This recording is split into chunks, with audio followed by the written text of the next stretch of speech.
All right. Welcome to finally an edition of 21st Century Rocker Mom podcast. I guess welcome to Camp Catch Up because I'm going to not catch up like the sauce, but catch up like I'm going to catch you up on what the fuck has been going on for the last, I don't know, month. I was like, I'm going to take a little break. I'm going to get some shit done. Like we're moving. I have a lot of things to do. And that little break turned into like actually a pretty long break between episodes. I think it's been like a month since I've recorded, but here we are, and I'm here. So, all right, campers, I just want you to huddle around the fire, and I'll tell you the story of what the fuck has been going on.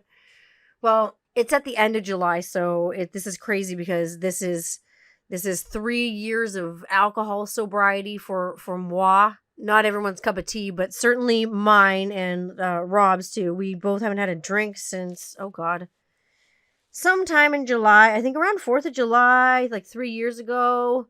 It all started in Naperville. We were in Illinois. And like, ulcer stuff and shit comes up and you're starting to puke blood when you have a beer. And so I was like, you know what?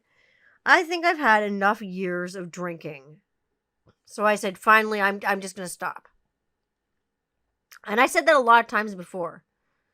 And I'd stop for like 6 months and I'd drink, or stop in 6 weeks and I'd have a drink, or stop for a year and I'd have a drink. But 3 years is like, that is a long time. That's like the longest ever. And, drinking is not really good for people like me. So I am celebrating that. So that's one thing that is good that's been going on. But what did I do? What have I been doing for the last like month of my fucking life? Well, we moved big time. So that was awesome. We moved from the house where we were living, which was like a big house, but like there was like nothing going on in that hood. There was nothing going on in that house. It was just like a house with like a lot of rooms. So we decided to get a little cottage type house right back in the woods. And we're surrounded by trees and ponds and animals. And this morning, I'll tell you, I got woken up by a fucking chipmunk. 4:41 a.m. I hear, and I left the window in the bathroom open that's like close to our master bedroom. So Rob said that he like felt me get up out of bed. And I'm like, okay. So like, I guess you're up now too, 4:41. I'm sorry. And I'm like, what is that sound? I thought for a second it was a bird. So I put my glasses on because I can't see a fucking thing without my glasses. I'm blind as a bat without my glasses. So I stuck my glasses on and I went to the window at the bathroom. I'm like, oh, shice. I left it open. And it was cooler outside. It was cooler outside than it's been. It's been like 30 degrees Celsius and more here in Ontario. Good things do not grow if the ground like is scorched by the heat. But it was about like 13 or 12 degrees this morning. Like it was a bit chilly willy outside. Like I put a sweater on. Put a little sweater on and a little tunic, and I went to the window and I looked and there was a chipmunk and it was just sitting there chirping at me. And that's what they do in this neighborhood. This is why I love this move so much. So I really enjoyed this move. Usually I dread moving, but now I have chipmunks chirping at me every morning to feed them peanuts. And then also my kids chirping at me, but that's like way later to give them like breakfast. But that's all like part and parcel coming with the territory that is being a parent. I love cooking breakfast for my kids in the morning, like, and for my partner, obviously, like, because breakfast is one of those, like, it's the most important meal of the day. I think that it is.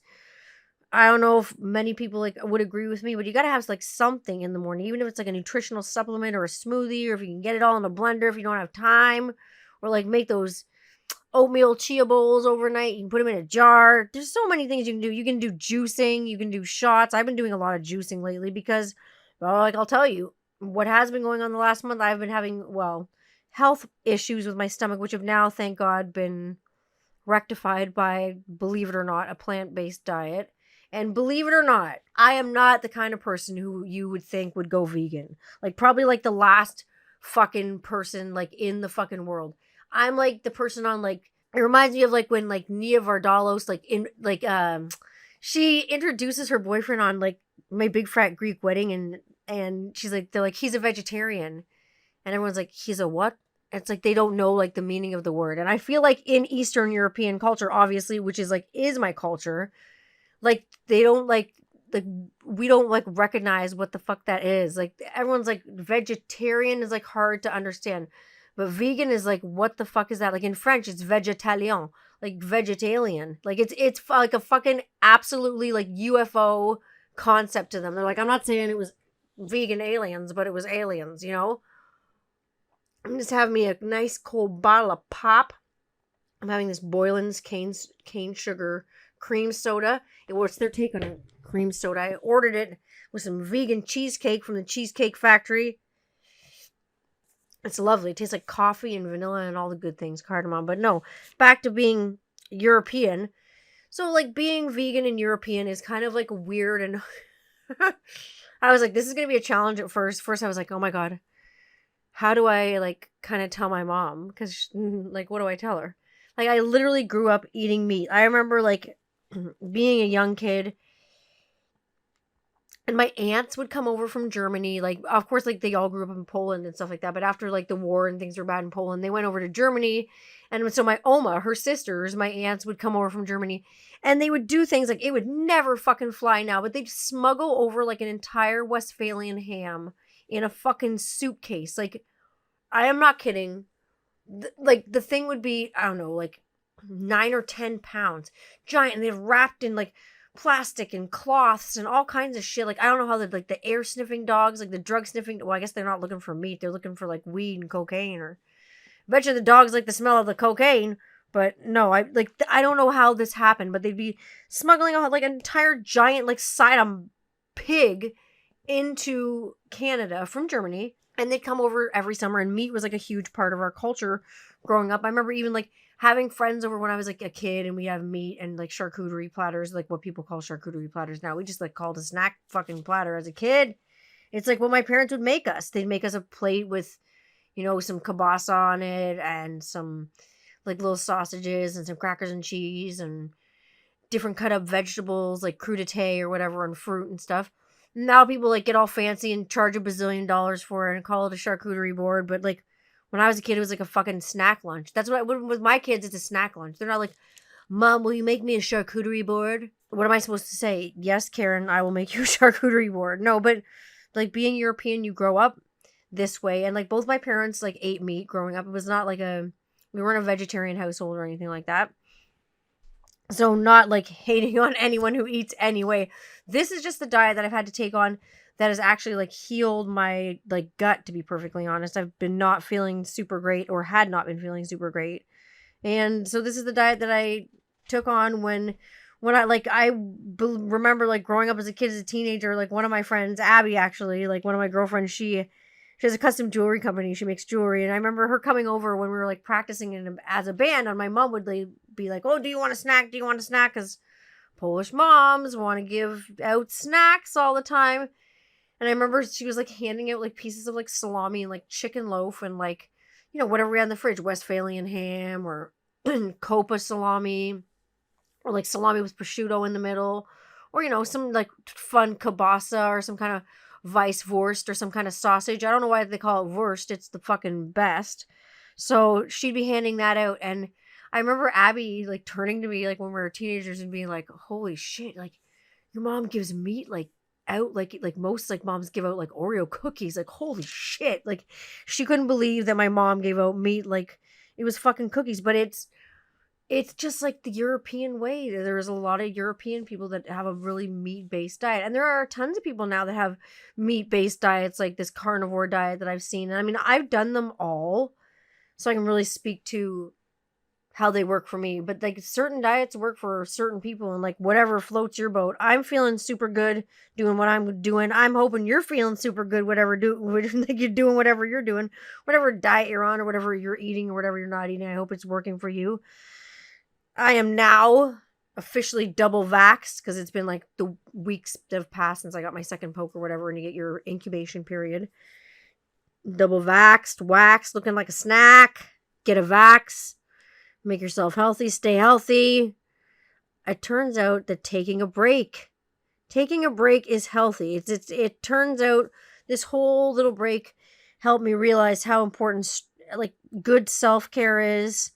And also, like, while I've taken this break, I've been able to make really good, strong connections with like other people that I'm working on other things with. Things like other projects, other adventures, shall I say, other, different things. I've been able to connect with people obviously strongly, like virtually and stuff online, but it's definitely showed me that it's important to take care of yourself and take care of like your affairs, or they will take over you. So as a vegan, as people ask me, are you missing meat? Like, do I tell people that I'm a vegan? No, this is not. I'm telling you because it's my podcast. I'll go to my way to tell people. I'll post pictures of my food. We have a great vegan cheesecake place in town. It's called the Cheesecake Company. Holy fuck. They will bring cheesecake to your door in 20 fucking minutes. And that's where they have these lovely cream sodas and stuff. They have like, I don't know, 40 flavors or something. They have regular cheesecake too with dairy and stuff in it too. And it comes kind of almost partially frozen, so it doesn't get all like shitty and melty.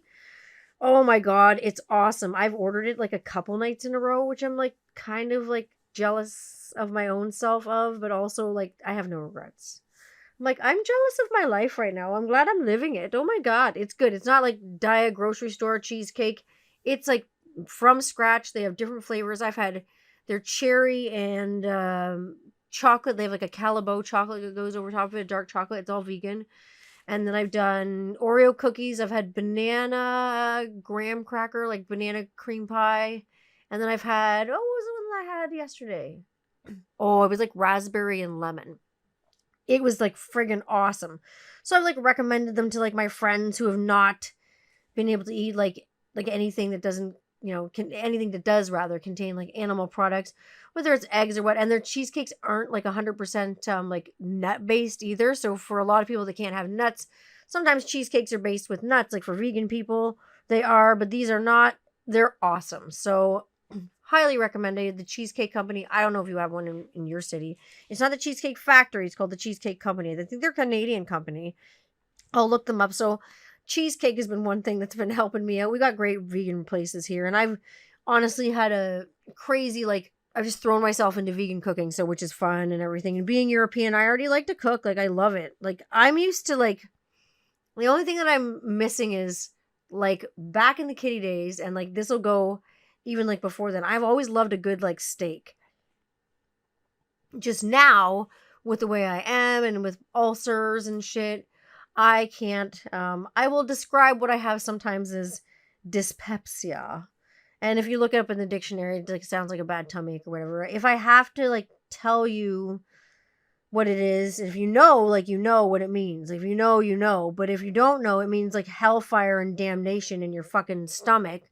So I get this when I have like beef or meat or anything like that. I just can't tolerate it. Like, so I've traded meat for like mushrooms, like oyster mushrooms and black oyster mushrooms and king oyster mushrooms and lobster mushrooms and all the mushrooms. That's why they're going to put me in a time machine and eventually I'll just fucking become a mushroom. So I'm having like portobello mushrooms as steaks. But I remember having steaks. They were like fucking huge and kitty. Like Dave Lander, Morgan and Mercedes' dad, who managed the band and took care of us a lot, would always take care of cooking steaks and cook the meat. And he would get steaks that were like custom cut from the butcher. And I'm talking, they were like 2.5-inch thick steaks. Like they were fucking huge. Like sometimes I'd go like around 3. And this gentleman knew how to cook a steak. Like he didn't fuck around like at all. Custom cuts, just cooked it great. He'd either serve it to you with a glass of red wine or a Caesar or something. And, it was a fucking amazing steak every single time. I remember one time, particularly, when we were recording Spit, I remember him bringing a barbecue to the fucking recording studio. Because there was no barbecue at the recording studio because it was a fucking recording studio. But what did he do? Packed it in, brought a giant barbecue there, went to the butcher, got him custom cut, all the steaks hand cut, and barbecued everybody's steak and made this like kick-ass dinner for everyone after we had like a good, like a good session in the recording studio, and we worked really hard. Like, you girls deserved an awesome dinner. So he'd bring it by with obviously Deanna, the girl's mom.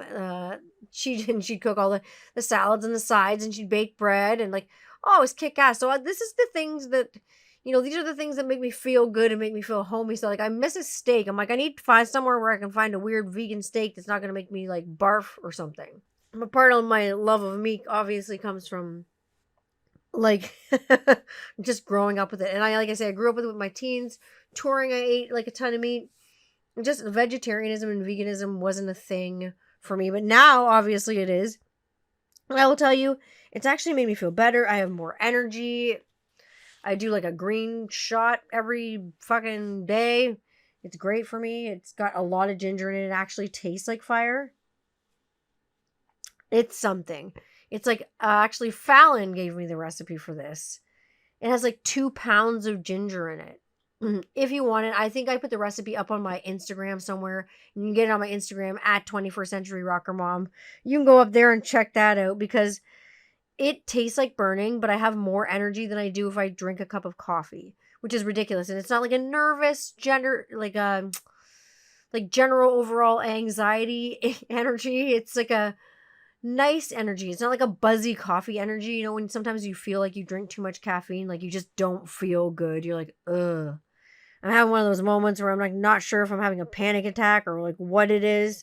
It's not, it's not fun if you have too much coffee. It can go the other way very, very quickly. So I've been there. So now I take the shot in the morning with like iron because if you are vegan or vegetarian, you want to make sure you're getting enough like iron and magnesium and certain supplements if you're not eating meat or if you're not eating like a complete balanced diet. Like you want to make sure if you're going to eat in a way, you're going to go the right way. So that's what happens. And again, like being European, you want to eat that meat to get all your protein and your iron, and you're eating like organ meats and liver and all those things that are, super good for you if you can eat meat, but I can't anymore. So I've had lots of things go on in the last like month. And obviously you've probably been following along on Instagram if you follow along on the podcast or whatever on Instagram or if you follow along on Twitter or any of my social media or anything like that. We had a death in the family, so that kind of slowed everything down. So it's been rough dealing with a death in the family, especially when it's a really important person in the family. And there's not too much closure going down. But you find closure, I think, in your own ways. You find ways to memorialize people. You find ways to think about people. You find ways to remember people and celebrate people in their lives and the impact that they had on yours and the impact that they had on other people's and the impact that they had really on the world's. I think you can celebrate that in your own way if, other people aren't on board so much for doing it. And, every family has their own, thingamajiggy that they do. And for me, when someone passes away in my family, being Eastern European, like, it's like weird, like COVID, like, has made shit fucking weird. Like, no one in my immediate family has passed on my side. Obviously they have on Rob's side, but no one in my immediate family's passed. Like the last funeral I went to in person was my Opa, who was like 102 when he passed away, and it was in person. But like we're really about like open caskets and seeing the body and like taking pictures of the body, and like it's just remains, in my opinion, because soul is, spirit, whatever, that's something totally different. Soul and spirit and energy or whatever you want to call it, I think that's somewhere else. I think that, the body's just like whatever is being driven around while you're here on earth, and there are other things inside it that go other places, and that's whatever you believe. You can go to heaven or hell, or you can go to heck or unheaven or wherever you go if you don't believe in God or gosh or goddess or whatever. I just believe that, we're all kind of spirit and people are spirit, so, may the force be with you. But we're very used to like taking pictures of the body, like, and being with the deceased loved one and really celebrating their life and having like a big to do about it, having a big like after, like a wake with like, lots of food, lots of eating, reflection, talking about that person. We really go like all out. We do a graveside. We do whole burial. It's very unlikely that you see European people doing cremation unless it's like a money thing. It's like a lot of whole burial and ritualistic sort of things, especially if anyone's like Catholic or Orthodox or anything like that.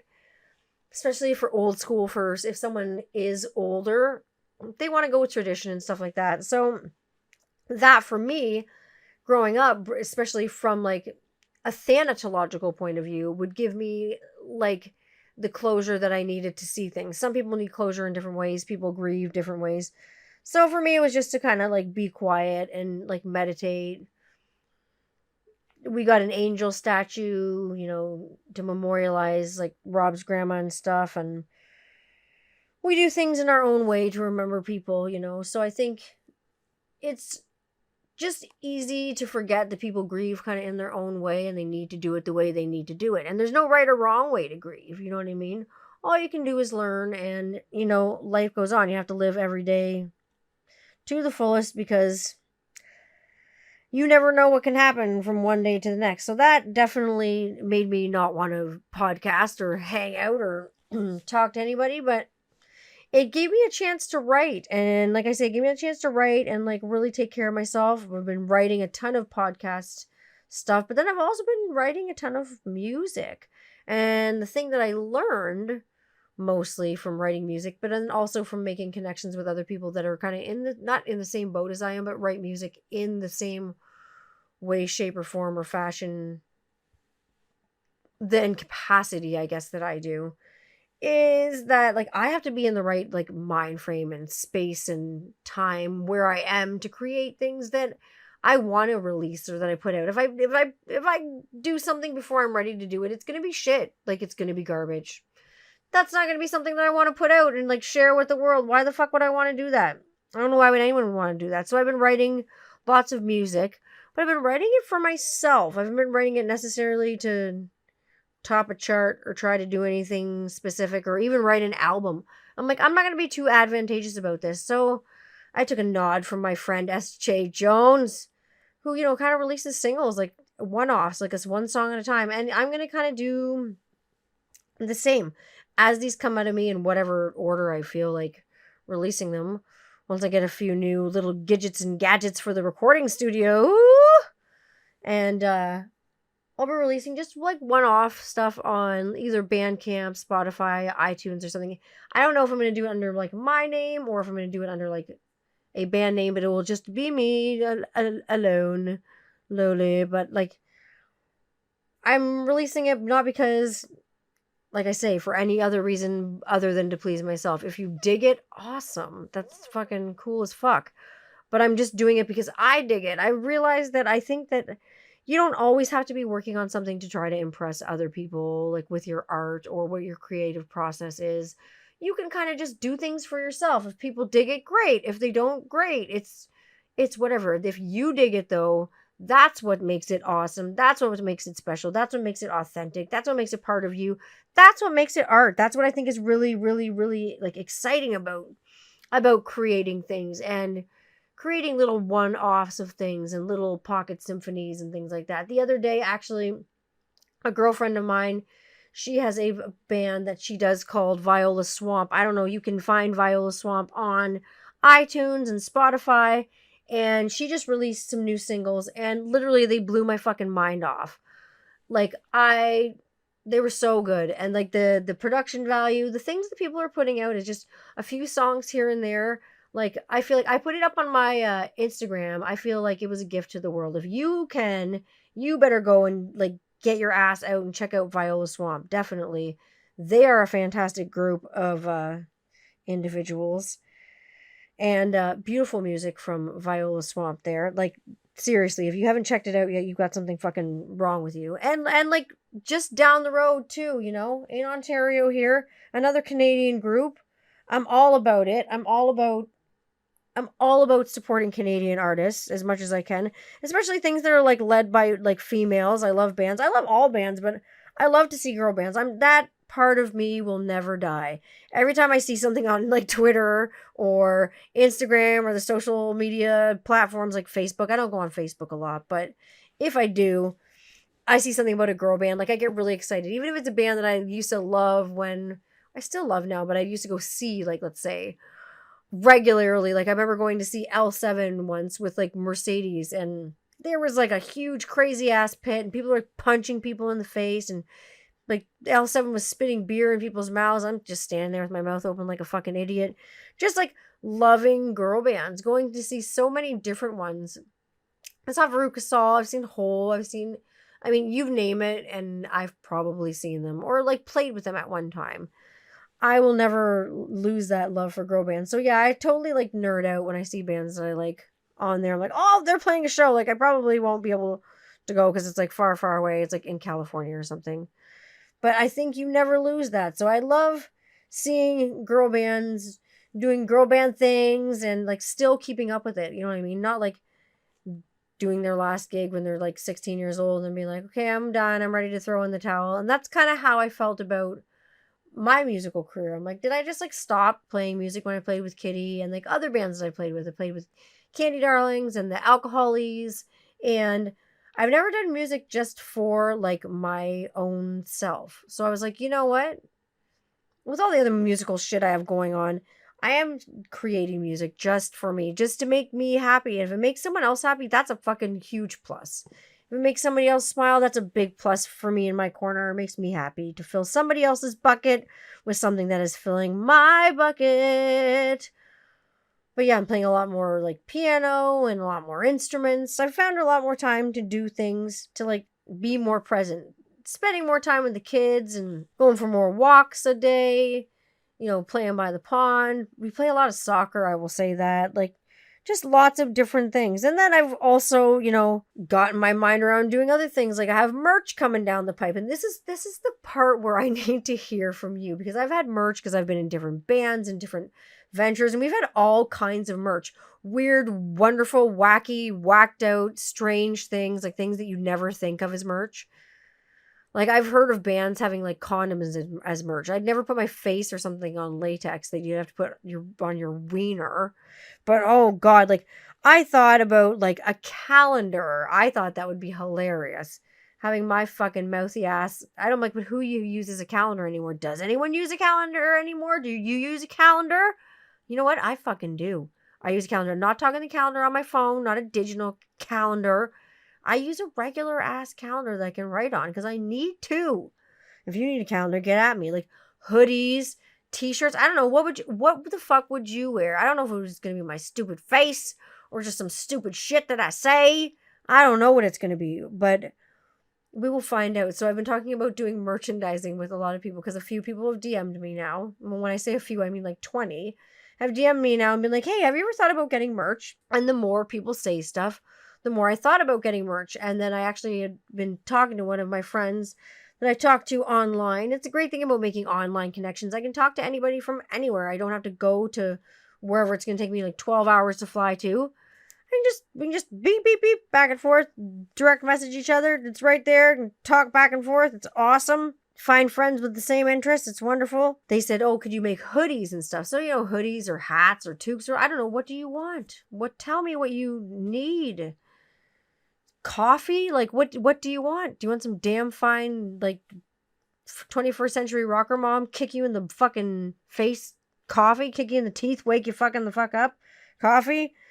Green juice? I don't know what to give you. Like, is there a strain of marijuana that like you can put in a pain cream or a bath bomb that you can use that would be that would be fun for you? I don't know. Tell me what you need. Tell me what you want, what you really, really want. The other thing I have been doing since I have been home is a lot of gardening. Obviously, now being primarily plant-based, I eat plants. Like I know I say primarily plant-based because I don't count like plant-based burgers as like plants. Like they're like a plant-based stuff that kind of looks like meat. So like I eat plant-based stuff from plants. I have plant-based burgers like the Impossible Burgers or the, what do you ever call them? The plant-based Beyond Meat Burgers or whatever you call them, and the Eve's falafel balls and stuff. But I also eat like a lot of chickpeas and salads and steamed veggies. And if you're gonna like be a vegan, like knock the shit out of it and eat some fucking vegetables. Don't just eat like vegan like tofu dogs and shit. You'll get sick. It's not good for anybody. You gotta have your vegetables and your fruit no matter what diet you're eating. Come on now. Eat your greens now. So I've been doing that a lot, but I've also been doing a lot of resting when I can, like lying completely down because I had a fucking back injury. I don't know if you saw my Instagram. I obviously didn't post a picture of my back and my ass because they were black and blue. Like I'm talking black and blue. You've never seen such a bruise in your life. Seriously. And what happened? That was my pop bottle. And what happened? Well, today I will tell you, the day is National Orgasm Day. And I'll tell you, as you get older, your mind starts going on you. I mean, I'm only 38 years old, but the mind can go anywhere. I've lived for a 38-year-old. I'll tell you, I fucking lived. And I've heard of people getting sexy injuries. I've heard of lots of people getting sexy injuries and getting like hurt while they have sex. I'm like, like obviously I fucking think that's hilarious. Like anyone who gets hurt during sex, I've heard of people dying during sex. Like people, mostly I've heard of like heart attacks from like really rough, crazy sex, or like someone dying on top of you or underneath you or however you're doing it, whatever side you're on. I don't know what you're doing over there. Jesus. Yeah, I'm looking at you. I'm looking right at you being fucking doing whatever you're doing. But so I laugh at these stories and I don't turn my nose up at them, but I was just like, that couldn't happen to me. I'm in good shape. I'm in the great shape of the agriculture. There's nothing wrong with me. I do yoga. I fucking walk my ass off and run my ass off every day. I do my stretches. I kick and I punch and I kick and I stretch. And oh my God, I still got a sexy ass injury. So I had a bruise of the shape of the thing my butt was against while I was doing the horizontal mambo. Sometimes the kids are in bed. It's way late and your carnal desires take a hold of you and you throw caution to the wind and you just let yourself go with the flow. You can do it. Come on, Vogue. All I'm going to say is tap, tap, tap that ass. That's the shape that I have in my butt of a bruise. It's still there. So I've been hanging out, taking Epsom salt baths. I've been putting like THC and CBD bath bombs in the bath to soothe it. I actually had to take like Robaxacet, which is something that I do not take. Like I can't take it. It makes me feel funny and like stoned, like in the scariest way, like in a bad dream. Like all I want to do is get the fuck out. Like everything in the world is bleeding. Fuck Robaxacet. I think it's something about like the muscle relaxant in there. I don't like to take a lot of traditional medication that has like painkillers and shit in it. It just doesn't fly with me. It's just not, it just doesn't make me feel good. I don't like it. I wish I didn't have to take it. So I had to take some Robaxacet the other day and it made me feel like I was on like cloud 2, like not cloud 9. I felt fucking horrible. So I've been lying on my back a lot. So I've had lots of time to catch up on shows at night after the kids go to bed because I can't obviously play piano lying flat on my fucking back. So of course I had time to catch up on my favorite Twin Peaks because will always watch Twin Peaks no matter what the fuck I'm doing. If I'm just like in a mood, I don't know how much you like Twin Peaks, but I love Twin Peaks. We've been getting an episode going for Twin Peaks, but it's hard to get everybody because everybody's in like a different time zone to coordinate the guests. Obviously that's coming down the pipe because goddamn Twin Peaks. One on just Fire Walk with Me as it is. I don't know if you've seen Fire Walk with Me, but if you've seen Fire Walk with Me on Netflix and you think it's a shitty movie and it's fucking weird and you don't understand it and you haven't seen like other Twin Peaks, you're not going to understand it as a standalone film. I think it's fantastic. Other people, again, as I said, have their opinion on it. We'll get to that later. But yeah, being on my back, laying flat down a lot, having my back completely fucked up has definitely had me catching up on shows. So I caught up on different things. I watched the Amityville Horror the other night, the one from 1979 with Margot Kidder in it. James Brolin's in that. He looks like a badass motherfucker. And of course there was a remake, a reimagination that had Ryan Reynolds in it. Bunch of other people I don't remember. Oh, but I did watch a new film. It was on Netflix. It had the gentleman, I can't remember the name of the actor, it doesn't come right to mind, who played Loki in it. And it was called Crimson Peak. And it was about this young girl who was a writer, and she met this strange aristocratic gentleman who seemed strange and dark. And oh, it's a spooky film. I would definitely recommend it on Netflix. She ends up, with the guy and finding out, moving to his house and kind of finding out that it's some spooky things start happening there. That's not one that I would watch like totally by myself. It definitely had me like clutching onto the side of the couch, like pulling the fucking holy shit bar like a few times. It's Guillermo del Toro did most of the visuals in it, so you know that it looks fucking tits. Like the production design in it's fucking awesome sauce. It's fucking amazing. So like I definitely think you should check that out. Obviously, it's amazing. Then this is something you can check out if you want to and check out if you don't want to. I checked out I don't know if it was with my good judgment or with my bad judgment or what kind of judgment that I had, but I checked out the Woodstock 99 documentary on HBO. So I checked it out with Rob and we watched it together because I was like, this is probably going to be kind of triggery knowing the kind of mentality that went into Woodstock 99. Because like the Woodstock before that, believe it was 1994, had so many good acts on it, and it was just like a festival of peace. And it really mimicked Woodstock 69. Like it really mirrored the festival in such a nice way. And everything was so well represented. They had, artists that actually played at Woodstock 69 come back in 94 to play there as well with the artists that they had playing at the time. Everything was kind of peace, love, crowd control, kind of keeping it under control, keeping the capacity under a certain amount of people. I think they had, trouble like they did in 1969 with a little bit of gate crashing. And sometimes there's no, perimeter. And it happens at outdoor concerts where you get a little few gate crashers and a few people sneak in.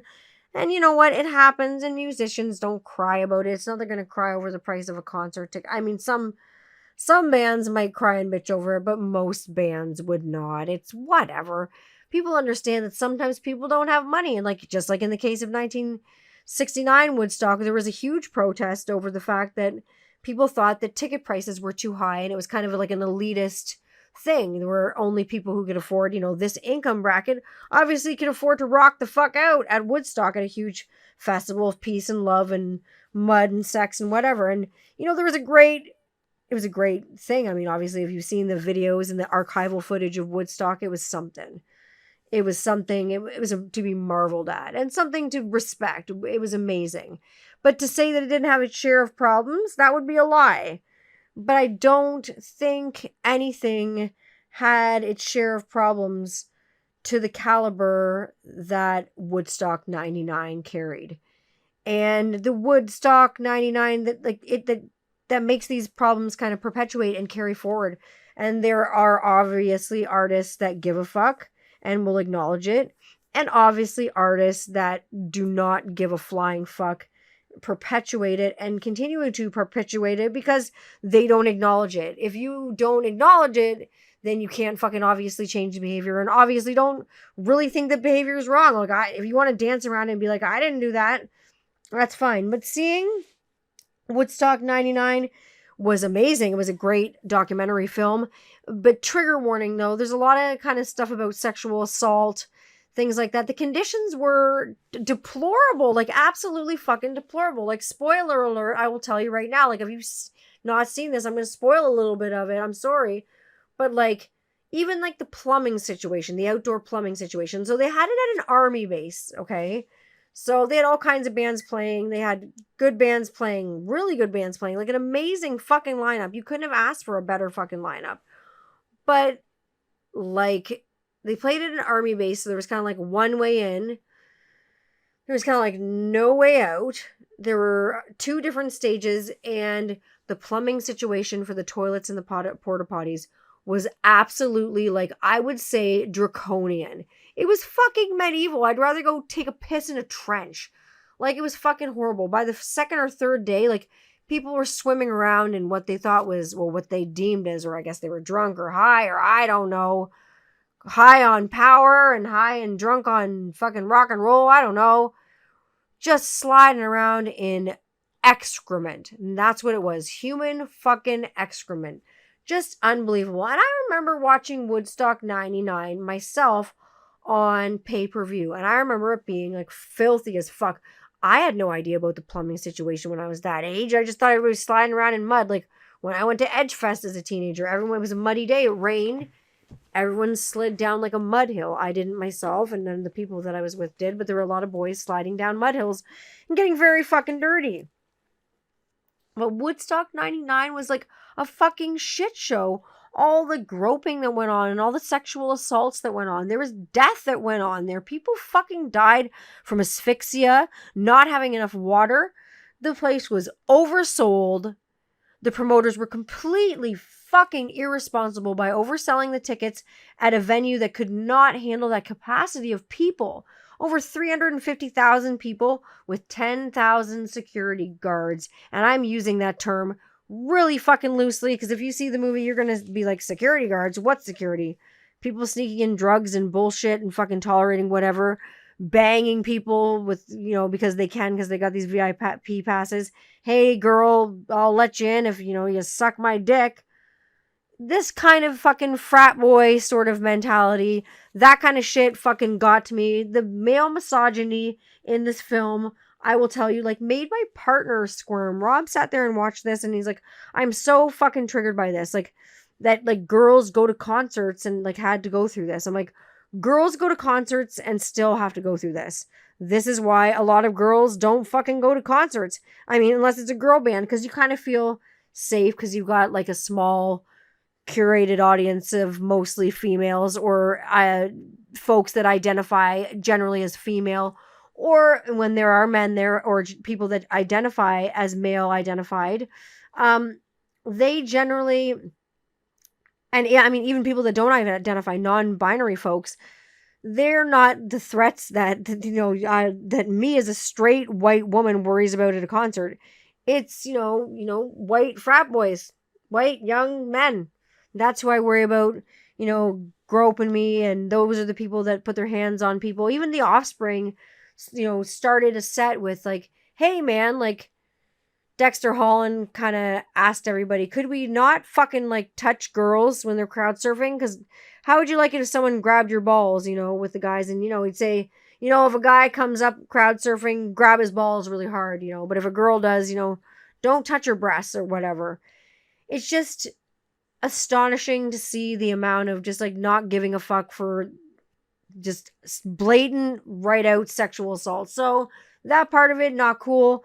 And then of course you get to the later parts of the actual festival when things really got like fucked up. Things were getting broken and everyone was angry and hot and dehydrated and fucking going crazy. Like we're talking like some Fire Festival shit here, like Fire Festival level organized, not in a good way. Oh my God, fucking horrible. So we get the Limp Bizkit set. Oh my God, Limp Bizkit. Holy shit.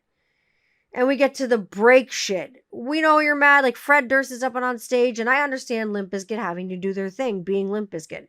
And I heard kind of like Jonathan Davis talking about it. And Jonathan Davis, I mean, for someone who played in Korn, seems like a pretty soft-spoken, level-headed guy. Like Korn was headbanging on stage and stuff like that. But I feel like they're smart, introspective, level-headed dudes. Fred Durst was playing with Limp Bizkit at the time, and I know Limp Bizkit had their rep to protect, or I don't know, they did their Limp Bizkit thing. Just, they were all over MTV, and they were just fucking crazy, all up in everyone's face. I didn't find Korn really like that. I found Korn was more subdued in a way. They were on, like, Much Music and stuff when I grew up, but I didn't feel like they were shoved down my throat. Limp Bizkit was shoved down my fucking throat with their DJ and all that stuff. So Fred Durst gets onto the break shit stuff, and then, like, people are lighting things on fucking fire and burning things down. He's crowd surfing, like, on a board, and people are breaking down, like, sound towers where people are. People are getting crushed to death. Like, the whole place just went down in flames. They had a perimeter built with beautiful artwork. Kids had done artwork. All kinds of great stuff. And you know what? Torn down. Because, break stuff. It was literally male ego at its finest. And I hate that I'm even saying that, and I hate that I have to say that, but when you look at the footage, and I fucking, correct me if I'm wrong, I fucking invite you, like, come at me, bro. If you think I'm wrong, come at me. DM me, message me, email me, fucking comment me. I don't give a flying fuck. Come at me. Look at the archival footage and tell me how many women you really see in there. There's just a lot of men doing the same thing, and a lot of men admitting that it was a fucking, dick soup. And a lot of women, unfortunately, paid for the price for that. But that is seriously a documentary that I think needed to be made. Those are the conversations that we need to keep going. Things like sexism, racism, homophobia, transphobia, clean drinking water for Indigenous people, like conversations. Just because the internet doesn't think it's so hot right now, it's not on everybody's Instagram feed, it's not up on everybody's radar, doesn't mean it's not in everybody's brain. And doesn't mean you're not, because you're not publicly broadcasting it every single day, doesn't mean it's not on people's radar. But it doesn't mean that it shouldn't be. It doesn't mean that you shouldn't be mindful of this shit, and this stuff is still going on. No matter where you look, no matter where you go, no matter what kind of social media you turn on, she there. So I got some episodes coming down the pipe for you, and obviously music coming down the pipe for you. I was excited to come back and catch you up on everything that's been going on. I'll be back in the garden soon, doing my night gardening, this biodynamic gardening, probably with a slice of fucking vegan cheesecake in my goddamn hand. Fuck the Cheesecake Company. If you haven't tried the Cheesecake Company, oh my fucking Christ, just find them on Instagram. They're a Canadian company. You know where you can find me on Instagram? You can find me on Instagram at 21st Century Rocker Mom. That's my Instagram account. If you're not already part of that, request me. If you're not a total weirdo, come on in. The water's fine. It's weird, but it's fine. If you want to find me on Instagram, that's where you can find me. If you want to find me on YouTube, you can find me on Tanya Candler channel. You can just subscribe, and then you'll get whatever I have. If I have any podcasts like I do, even if whether they're just spoken word, have you heard podcasts like this, or if I'm got a guest on and I'm zooming them in or whatever, when I can see people, I'm filming them live and whatever, those will be up on YouTube. Everything will be up on YouTube at Tanya Candler channel. So just subscribe to the channel. You subscribe, you'll get notifications. They'll be right to you as soon as I publish them. Always, I'm on all your favorite streaming platforms. You get a link in my bio on Instagram, obviously, but I'm on Apple Podcasts, Google Podcasts, Spotify, all your favorite streaming platforms. You can find me there. You can find me on Twitter. Also, I'm just at Tanya Candler. Find me at regular old Twitter. Don't go and request me on my personal Instagram and Mrs. McAloo. You're not going to find fuck all there. Number one, I'm not going to approve you, because all you're going to find is like pictures of my kids and stuff.